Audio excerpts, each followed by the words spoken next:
विशाल दौड़ता हुआ छत से नीचे की ओर आया।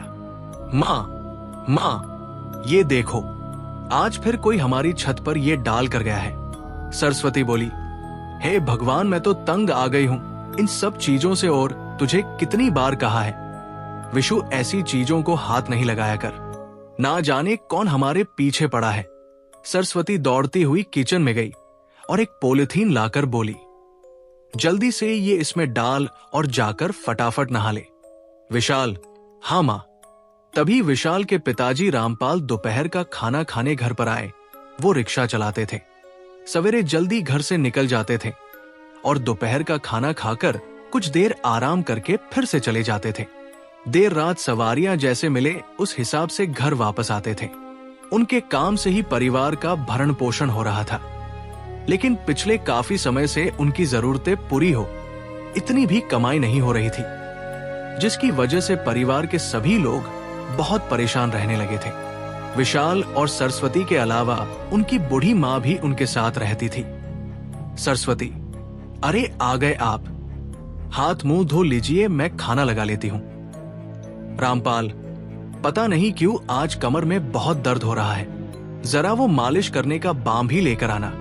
सरस्वती, आप खाना खा लो पहले, फिर मैं मालिश कर देती हूं। किशोरी, रामपाल की माताजी, अरे कमर तो टूटेगी ही ना, वो पोटली फिर से कोई डाल कर जो गया है। मैं तो कब से कह रही हूं, ये सब श्यामू, रामपाल का बड़ा भाई, का किया धड़ा है। वो ही काला जादू कर रहा है हम पर, ताकि ये मकान भी हड़प ले। अरे कब से कह रही हूं, पीर बाबा को दिखा कर आओ, कोई रास्ता तो निकालेगा। रामपाल, मासा, बस भी करो, भाईसा को कुछ चाहिए होगा तो वैसे ही मुझे बोल देगा, ये सब फालतू काम क्यों करेगा। सरस्वती, आप रहने दीजिए जी, आपकी तबीयत पहले ही ठीक नहीं है, आप आइए भीतर। किशोरी, हाँ हाँ, ले जा भीतर, मैं तो तुम्हारी दुश्मन हूं ना, मेरा कहा तो किसी को सुनना ही नहीं है। रामपाल और सरस्वती बिना कुछ बोले भीतर चले गए। विशाल भी बाहर चला गया। कुछ देर बाद सरस्वती बाहर आई। मासा, उठिए, खाना खा लीजिए। किशोरी, अरे बहुरिया, मैं क्या कुछ गलत कह रही हूं? अरे रामपाल की अक्ल पर तो पत्थर पड़े हैं, भाई के प्यार में अंधा है। मैं तो श्यामू की भी मां हूं, अच्छे से जानती हूं। तू उसको छोड़, तू ही चली जा पीर बाबा के पास। सरस्वती, मासा, वो तो सब ठीक है, पर मैं अकेली, और फिर इनको पता चला तो। किशोरी, अरे पूरा दिन तो बाहर होता है, पता कैसे चलेगा? और विशु को ले जा साथ में, डर कैसा, यही 2 मील की दूरी पर तो है। सरस्वती, ठीक है मासा, कल देखती हूं। किशोरी, अरे काल करे सो आज करे, आज करे सो अब। रामपाल, अभी जाएगा फिर चली जाना।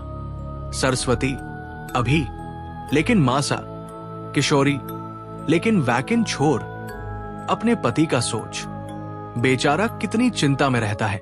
सरस्वती कुछ देर सोचकर, ठीक है मासा।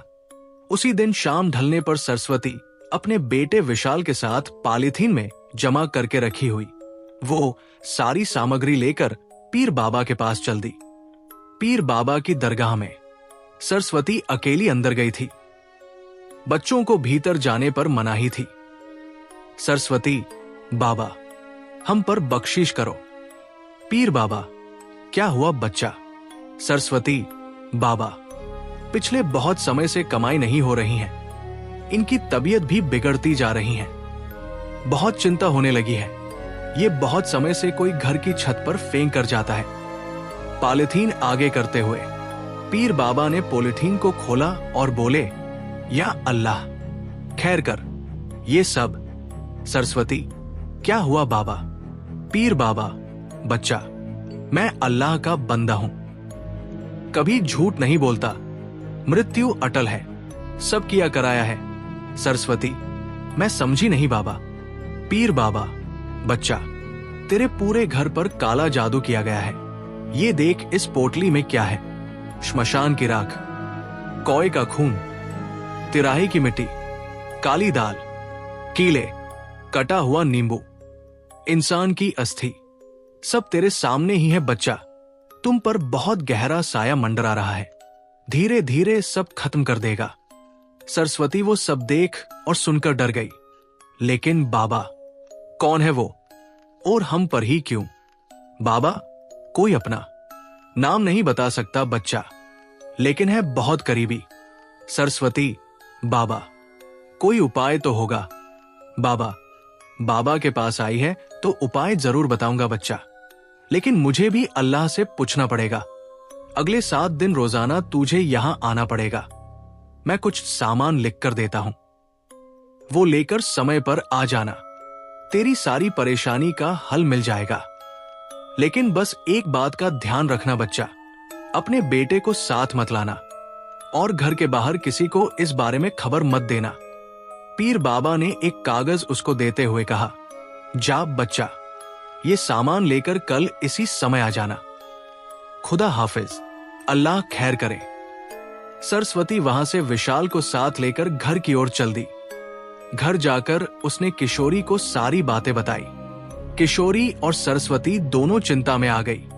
अगले दिन और आने वाले 7 दिन सरस्वती बाबा के पास नियमित समय पर जाने लगी, उनकी बताई हुई सारी सामग्री लेकर, जिसने 7 नींबू, 7 कीले, काले रंग की गुड़िया, चौराहे की मिट्टी, काली मटकी, 7 दीपक, लाल कपड़ा, कबूतर का खून शामिल था। सरस्वती पहले दिन तो बहुत डर रही थी, लेकिन किशोरी के जोर देने और पति की रक्षा के लिए उसने हिम्मत दिखाई। 8वें दिन पीर बाबा ने सरस्वती से कहा, बच्चा, मैंने विधिवत 7 दिन क्रिया की तुम्हारे ऊपर काले जादू को विफल करने की। लेकिन सरस्वती, लेकिन क्या बाबा? बाबा, बच्चा, ये क्रिया बिना बलि के अधूरी है। अब तुम्हें किसी की बलि देनी पड़ेगी, तभी सब कुछ खत्म हो पाएगा। सरस्वती घबराकर बोली, बलि, वो मैं कैसे दे सकती हूं बाबा? पीर बाबा, घबराओ नहीं, बलि तुझे नहीं देनी है, तुझे बस इंतजाम करना है। आने वाली अमावस्या के दिन से पहले तुम्हें 1 8 9 साल की पवित्र कन्या को यहां लेकर आना है। अमावस्या की रात को उसकी बलि हम देंगे। उसके बाद तुम्हारे सारे काम बन जाएंगे। लेकिन एक बात याद रखना, अगर ये बलि नहीं दी गई तो अब तक किया गया सारा कार्य विफल तो होगा ही, उल्टा भी हो जाएगा। यानी फिर तेरे परिवार में से किसी एक की मृत्यु निश्चित है। सरस्वती को काटो तो खून नहीं, उसकी हालत खराब हो चुकी थी।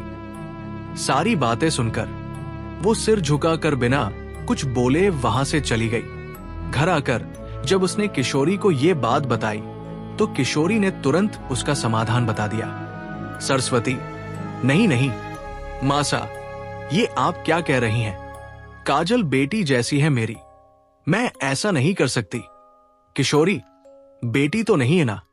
और तूने सुना नहीं पीर बाबा ने क्या कहा था? घर का करीबी ही है, श्यामू के अलावा कौन है हमारा करीबी? और कौन सा उसकी बेटी में मोह है? वो तो खुद बेटे ना होने की वजह से तुमसे दुश्मनी कर रहा है। और फिर काजल तो यहां आती रहती है, उसे ले जाने में तुझे ज्यादा परेशानी भी नहीं होगी। एक बार शांति से बैठकर सोच इस बारे में, वरना हम में से किसी को कुछ हो गया तो, एक बार को मैं मर भी गई तो गम नहीं, लेकिन किसी। सरस्वती, नहीं नहीं मानसा, शुभ शुभ बोलिए। बहुत सोच विचार कर आखिरकार सरस्वती ने किशोरी की बात मान ली। उसका दिल अभी भी गवाही नहीं दे रहा था, पर परिवार का सोचकर वो मजबूर हो गई थी। सरस्वती बाबा के कहे अनुसार अमावस्या से पहले काजल श्यामलाल की छोटी बेटी को लेकर पीर बाबा की दरगाह की ओर चल दी।